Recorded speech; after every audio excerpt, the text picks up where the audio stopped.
The air in Willow Creek was crisp, the kind that clung to your skin and promised a quiet life among the pines. That's what drew me, Daniel Harper, to this secluded mountain community. A software engineer with a tarnished reputation, I'd been branded a troublemaker after exposing my former boss's embezzlement scheme at a tech firm. The fallout was brutal whispers in boardrooms, skeptical glances at job interviews, and a career hanging by a thread. So when the chance came to work remotely and escape to Willow Creek with my wife, Emily, I grabbed it. Our cabin at the end of Maple Lane was supposed to be our sanctuary, a place to rebuild away from the world's judgment. But on a chilly Tuesday morning, Margaret Hensley, the HOA president, stormed across our lawn, clutching a clipboard like it was a badge of supreme authority, and shattered that illusion. Margaret was a force of nature in her early 50s, her navy blazer pristine, her auburn bob haircut sharp enough to cut glass. A self-made badge reading Willow Creek HOA President gleamed on her lapel, and her gold-rimmed glasses caught the sunlight as she waved the HOA bylaws like a judge's gavel. Behind her trailed two neighbors, Mrs. Larson and Mr. Patel, looking like reluctant recruits in her crusade. "Mr. Harper," she declared, her voice dripping with self-righteous certainty. "I'm here to inspect your property for violations of Willow Creek's community standards, specifically Section 12.4 regarding commercial activity in residential zones." She held up her phone, recording every word, her eyes narrowing as if our modest cabin was a ticking time bomb threatening property values. I set my coffee mug down, trying to keep my cool despite the familiar dread creeping up my spine. "Mrs. Hensley, I work from home as a coder. There's no business here, just me and my laptop. If you want to discuss this, schedule a visit, but I'm not opening my gate for unannounced inspections." Her face flushed scarlet, and she stepped closer to the iron gate, her voice rising. "Schedule? Mr. Harper, the HOA has the right to inspect any property to ensure compliance. Your secrecy and your wife's constant absences have raised serious concerns about what's going on here." The accusation stung, echoing the smears that had followed me from my old job. I was about to fire back when the cabin door creaked open. Emily stepped out, moving with a quiet grace that made the air feel heavier. Without a word, she locked the gate with a deliberate click and faced Margaret, her hazel eyes scanning the woman with an intensity that made even me uneasy. It was like watching a hawk size up a sparrow. "Ma'am," Emily said, her voice low and commanding, "I suggest you choose your next move carefully." There was no threat in her words, just a chilling authority that made Margaret falter and Mrs. Larson shift nervously. Margaret recovered, puffing up like an indignant general. "Are you threatening me? Obstructing HOA duties is grounds for fines and legal action." She fumbled with her phone, dialing not 911 but the City Code Enforcement Office. "This is Margaret Hensley, Willow Creek HOA President," she barked, her tone a mix of outrage and martyrdom. "I need an immediate inspection at 23 Maple Lane for suspected zoning violations and unauthorized commercial activity." As she argued with the officer on the line, Emily stepped away, speaking into her phone in hushed tones. I caught fragments phrases like "target acquired" and "background sweep" that made my engineer's brain start piecing together a puzzle I wasn't sure I wanted to solve. 20 minutes later, a city truck rolled up, and Officer Bennett, a weary man with a clipboard, stepped out. "I'm here about a zoning complaint," he said, glancing between me and Margaret. She launched into her accusations, gesturing at our gate like it was a fortress hiding a criminal empire. Emily approached Bennett, speaking quietly. Whatever she said made his posture snap to attention, his expression shifting from bored to alert. After a brief exchange, he turned to Margaret. "Ma'am, there's no evidence of zoning violations here.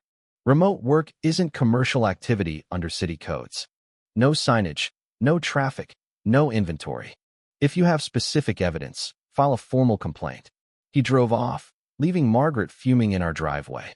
That evening, Margaret escalated her campaign, sending a scathing email to every resident in Willow Creek. Titled "Urgent Community Safety Alert," it painted Emily and me as secretive threats, urging neighbors to report our suspicious behavior. The email sparked a flurry of concerned replies, and I felt the old anxiety resurface, the same suffocating sense of being judged guilty without proof. Meanwhile, Emily retreated to her office, a room I'd barely noticed before, where the faint glow of light and steady typing stretched into the night. When I knocked to offer dinner, her voice was sharp, almost unrecognizable. "I'll eat later, Daniel. Don't disturb me unless it's an emergency."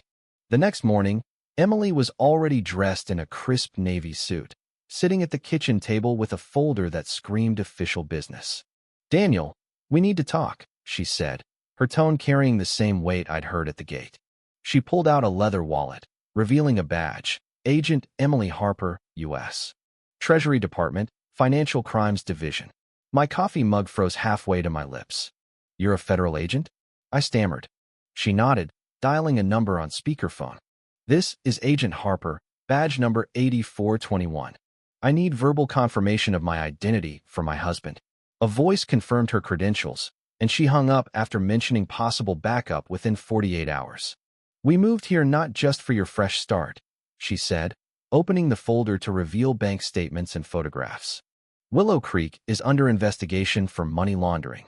I've been embedded here for 6 months, gathering evidence. My father lost everything to a Ponzi scheme a decade ago. That's why I do this." Before I could process this, a knock interrupted us. Mrs. Liu, an elderly neighbor and retired accountant, stood at the door, clutching a manila envelope. "I found these in the HOA books," she whispered, handing it to Emily. "Transactions over $2 million, funneled through shell companies. The signatures are supposed to be Margaret's, but they're forged." Emily's eyes lit up with professional interest. "Someone's framing Margaret to cover their tracks," she said.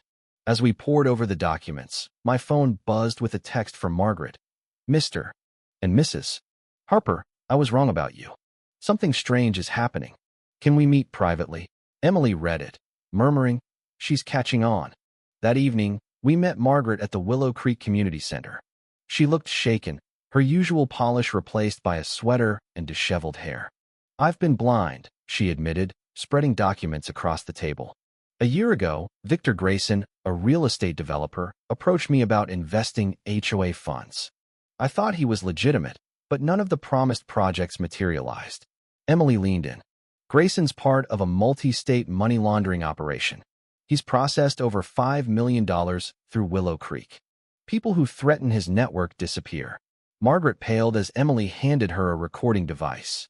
"He's called an emergency meeting tomorrow. You'll wear this wire.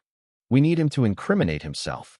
The next morning, Margaret entered Grayson's sleek downtown office, the wire hidden under her blouse. I monitored from our cabin, my heart racing as Emily watched from a coffee shop across the street. But then Deputy Carter arrived early, entering the building unannounced. Emily's voice crackled through my earpiece. "Carter wasn't coordinated with us. Daniel, check his financials." My fingers flew across the secure laptop Emily had given me, uncovering monthly $5,000 payments to Carter from one of Grayson's shell companies.